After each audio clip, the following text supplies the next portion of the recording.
Fact number 1. 1848 సంవత్సరంలో ఒక అతను ట్రైన్ ట్రాక్ పైన పనిచేస్తుండగా ఒక పెద్ద ఐరన్ రాడ్ సడన్ గా అతని ముఖంలో నుంచి తలలోకి గుచ్చుకుపోయింది. ఆ ఐరన్ రాడ్ అతని ఎడమ కన్ను వెనక నుంచి గుచ్చుకొని తల ఎదురు భాగం నుంచి బయటకొచ్చింది. ఇంత జరిగినా కూడా ఆ రాడ్ తీసేంత వరకు అతను స్పృహ కోల్పోలేదు. ఇంత పెద్ద ఇన్సిడెంట్ అయినా కూడా ఆశ్చర్యంగా అతను బ్రతికాడు. కానీ ఆ రాడ్ అతని బ్రెయిన్ లో ఉన్న ఫ్రంటల్ లోబ్ అంటే ముందు భాగాన్ని బాగా డ్యామేజ్ చేసింది. కరెక్ట్ గా డ్యామేజ్ అయిన అదే పార్ట్ మనం నిర్ణయాలు తీసుకోవడానికి ఉపయోగపడుతుంది. ఈ పార్ట్ డ్యామేజ్ అవ్వడంతో అతను ఇంతకు ముందులా కాకుండా కొంచెం వింతగా ప్రవర్తించేవాడు. Fact number 2. ప్రాచీన భారతదేశంలో ఎన్నో ఆశ్చర్యం కలిగించే కట్టడాలు నిర్మించారు. అసలు వీటిని ఎటువంటి టెక్నాలజీ ఉపయోగించి నిర్మించారనేది మనం ఇప్పటికీ కూడా ఊహించలేం. ఇదంతా ఎందుకు చెప్తున్నానంటే, తమిళనాడులోని తిరుమాయం అనే ఊర్లో ఒక గుడి ఉంది. ఆ గుడికి ఆనుకుని ఒక పెద్ద కొండరాయి ఉంది. ఆ కొండరాయిని బయట నుంచి చూస్తే దీని ప్రత్యేకత ఏమీ కనిపించదు.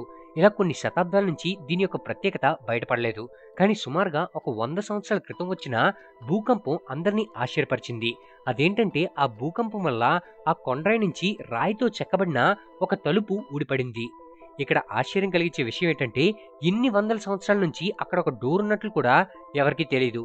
ఆ డోర్ ఆ కొండరాయిలో ఎవరికీ తెలియకుండా కలిసిపోయేలా అప్పటి కళాకారులు అంత బాగా చెక్కారు. ఆ కొండరాయి లోపలికి వెళ్ళిన తర్వాత వాళ్ళు కనిపెట్టింది ఏంటంటే, ఆ కొండరాయి మొత్తం ఒక గుహలా చెక్కేశారు. దాని లోపల ఒక శివలింగాన్ని కూడా చెక్కించారు. వీళ్ళసలు ఆ కొండరాయి లోపల నుంచి ఎలా చెక్కుంటారు? చెక్కినా కూడా ఎవరికీ కనిపించకుండా ఎందుకిలా దాచారు? మీ ఒపీనియన్ ఏంటో మా కమెంట్ బాక్స్ లో కమెంట్ చేయండి. Fact number 3. మీరు ఇక్కడ చూస్తున్న ఈ వ్యక్తి ఎవరో మీకు తెలిసి ఉండదు. కానీ అతను కనిపెట్టిన ప్రొడక్ట్ మీరు చాలాసార్లు రుచి చూసే ఉంటారు. ఇతని పేరు జాన్ పెంబర్టన్. 1860 సంవత్సరంలో జార్జియాలో ఇతను ఒక సాధారణ ఫార్మసిస్ట్ లా పనిచేసేవాడు. తర్వాత అతను యుఎస్ సివిల్ వార్ లో యుద్ధం చేయడానికి నియమించారు. అతను యుద్ధం చేస్తుండగా అతనికి బాగా గాయాలయ్యాయి. ఆ పెయిన్ నుంచి బయటపడడానికి డాక్టర్ అతనికి మార్ఫిన్ ఇంజెక్షన్ ఇచ్చారు. ఇక్కడ ప్రాబ్లం ఏంటంటే, మార్ఫిన్ ఇంజెక్షన్ ఉపయోగిస్తే దానికి ఎడిక్ట్ అయిపోతాం. గాయాలవడంతో పెంబర్టన్ ఇంటికొచ్చేశాడు. కానీ మార్ఫిన్ ఎడిక్షన్ నుంచి బయటపడలేకపోయాడు. ఆ ఎడిక్షన్ నుంచి బయటపడడానికి అతను రకరకాల పదార్థాలతో కొన్ని ఎక్స్పెరిమెంట్స్ చేయడం మొదలుపెట్టాడు.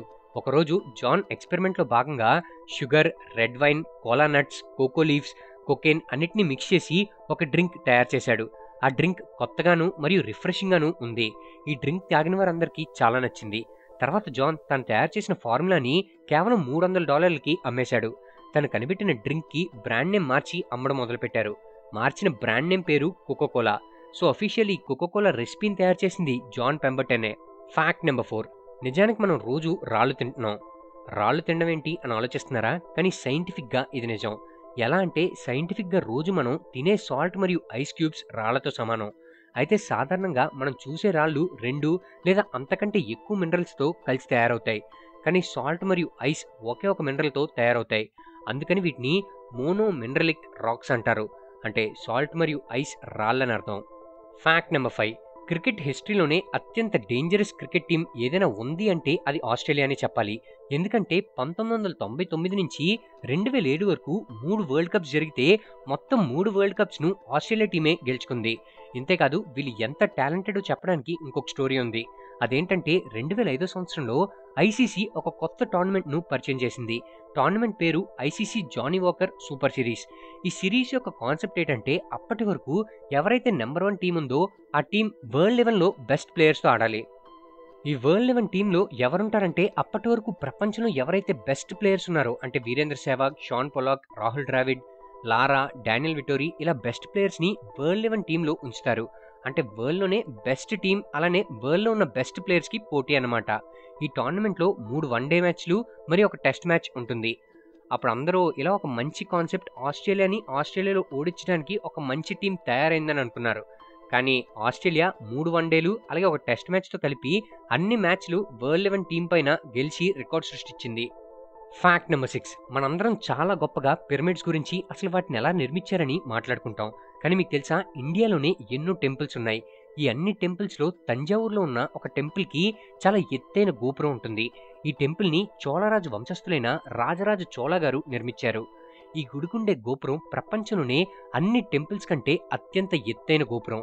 ఈ టెంపుల్ పేరు బృహదారీశ్వర టెంపుల్. ఈ టెంపుల్ కి గోపురం అంతా నిర్మించిన తర్వాత ఫినిషింగ్ టచ్ కి ఒక పెద్ద రాయిని ఆ గోపురం పైన పెట్టారు. పెద్ద రాయి అంటే మహా అయితే 1-2 టన్నులు ఉంటుందని అనుకుంటాం. కానీ ఆ గోపురం పైన పెట్టిన రాయి బరువు అక్షరాల 80 టన్నులు. అసలు ఇంత బరువు ఉండే అంత పెద్ద రాయిని అంత పైన ఎలా పెట్టగలిగారు? అయితే ఇంత పెద్ద రాయిని అంత పైన పెట్టడానికి వాళ్ళు ఈ రాయిని తీసుకెళ్ళడానికి వీలుగా ఉండేలా ఒక ర్యాంప్ని నిర్మించారు. ఇది సుమారుగా 6 కిలోమీటర్లు పొడవుండేలా నిర్మించారు. దీన్ని తీసుకెళ్ళడానికి ఏ మిషనరీ మరియు క్రేన్లు ఉపయోగించలేదు. కేవలం ఏనుగులు, ఎద్దుల్ని ఉపయోగించి మనుషులే తీసుకెళ్లి అక్కడ పెట్టారు. ఈ గుడిని నిర్మించే సమయానికి సిమెంట్, కాంక్రీట్ లాంటివి ఏమీ కనిపెట్టలేదు. కానీ ఈ గుడి 6 భూకంపాలను తట్టుకొని చెక్కు చెదరకుండా అలానే నిలబడింది. Fact number 7. 2002 సంవత్సరంలో స్లోవేనియా క్యాపిటల్కి 20 కిలోమీటర్ల దూరంలో చెక్కతో తయారు చేసిన చక్రం ఒకటి దొరికింది. ఈ చక్రం ఎంత పాతదో తెలుసుకోవడానికి కార్బన్ డేటింగ్ చేశారు. కార్బన్ డేటింగ్ చేసిన తర్వాత ఈ చక్రం ఏకంగా 5000 సంవత్సరాల పురాతనమైందని తెలిసింది. దీన్ని ఇప్పుడు అక్కడ సిటీ మ్యూజియంలో ఉంచారు. ఈ చక్రం ప్రపంచంలోనే అత్యంత పురాతనమైన చక్రం. Fact number 8. ఫెరారీ కంపెనీలో పనిచేసే ఉద్యోగులు ఎవరు కూడా ఫెరారీ కార్స్ని కొనకూడదనే రూల్ ఉంది. ఎందుకంటే ఆ కంపెనీ చాలా లిమిటెడ్గా మహా అయితే సంవత్సరానికి సుమారుగా 8000 కార్లను మాత్రమే తయారు చేస్తుంది. ఆ కార్లను దక్కించుకోవడానికి ఎంతోమంది పోటీపడి మరీ సంవత్సరాల పాటు ఎదురు చూస్తుంటారు. అలాంటప్పుడు మధ్యలో ఉద్యోగులు కొనుక్కుంటే కస్టమర్స్ ఇబ్బంది పడతారని ఈ రూల్ని ప్రవేశపెట్టింది. Fact number 9.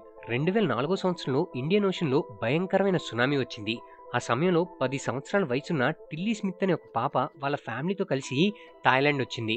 ఆమె వాళ్ళ ఫ్యామిలీతో కలిసి పుకెట్ బీచ్లో ఉండగా ఆ పాప సడన్గా సముద్రంలోని వాటర్ వెనక్కి వెళ్లడం గమనించింది. వెంటనే ఆమెకి తన స్కూల్లో జియోగ్రఫీ క్లాస్లో చెప్పిన లెసన్ గుర్తొచ్చింది. క్లాస్లో టీచర్ సునామీ వచ్చే ముందు సముద్రం ఎలా ఉంటుందనే విషయాన్ని ఆ పాప చెప్పింది.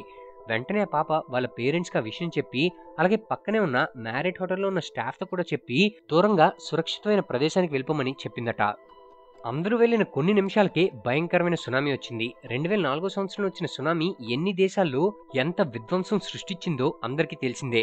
కానీ పుకెట్లోని ఈ బీచ్లో ఒక్కరికి కూడా ప్రాణ నష్టం జరగలేదు. అలాగే ఎవరికి గాయాలు కూడా అవ్వలేదు. దీన్ని బట్టి మనం సునామీ యొక్క వార్నింగ్స్ని ఎంత సీరియస్గా తీసుకోవాలో అర్థమవుతుంది. అంటే ఒకవేళ బీచ్లో వాటర్ మరీ బాగా వెనక్కి వెళ్ళిపోయినా అలా వెళ్ళిపోతున్నప్పుడు ఏరోప్లేన్ వెళ్ళినట్టు శబ్దం పెద్దగా వచ్చినా వాటిని చాలా సీరియస్గా తీసుకొని జాగ్రత్త పడాలి. Fact number 10. Vinesh Phogat 2024 Paris ఒలింపిక్స్లో చివరి క్షణంలో తన మెడల్ పోగొట్టుకుంది. కానీ జనాల గుండెల్లో మాత్రం తన అలుపెరగని పోరాటానికి స్థానం దక్కించుకుంది.